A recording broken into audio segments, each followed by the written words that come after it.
Welcome to our channel. Today we how to disable Zoho CRM workflows for stale leads. To disable Zoho CRM workflows for stale leads, begin by logging into your Zoho CRM account. Once logged in, navigate to the settings by clicking on the gear icon located in the top right corner. In the settings menu, locate and select automation. Under the automation section, click identify the workflow that is currently applying to stale leads. Click on the workflow name to open its details. In the workflow detail view, find the option to disable or deactivate the workflow. This option may be represented by a toggle switch or a dedicated button. Click on the disable option to turn off the workflow. A confirmation message may appear. Confirm the action to proceed. Once disabled, the workflow will no longer trigger actions for stale leads. After disabling, review any other workflows that may affect lead management. Make sure to consider whether these changes align with your overall lead management strategy. Once adjustments are complete, exit the settings by clicking on the X or back arrow. Your Zoho CRM is now configured to prevent stale leads from triggering any workflows. If the page does not load, refresh the browser or try again in a private or incognito window.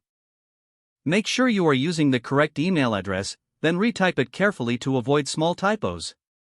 If your password is not accepted, use the reset option and create a new strong password you can remember.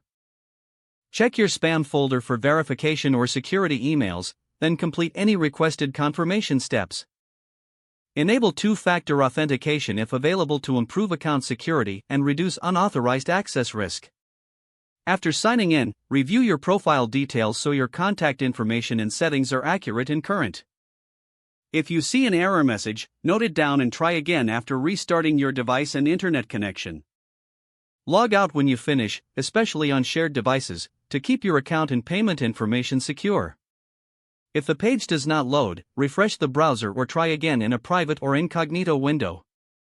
Make sure you are using the correct email address, then retype it carefully to avoid small typos. If your password is not accepted, use the reset option and create a new strong password you can remember. Check your spam folder for verification or security emails, then complete any requested confirmation steps. Enable two-factor authentication if available to improve account security and reduce unauthorized access risk. After signing in, review your profile details so your contact information and settings are accurate and current. Don't forget to like this video and subscribe to our channel for more step-by-step tech guides.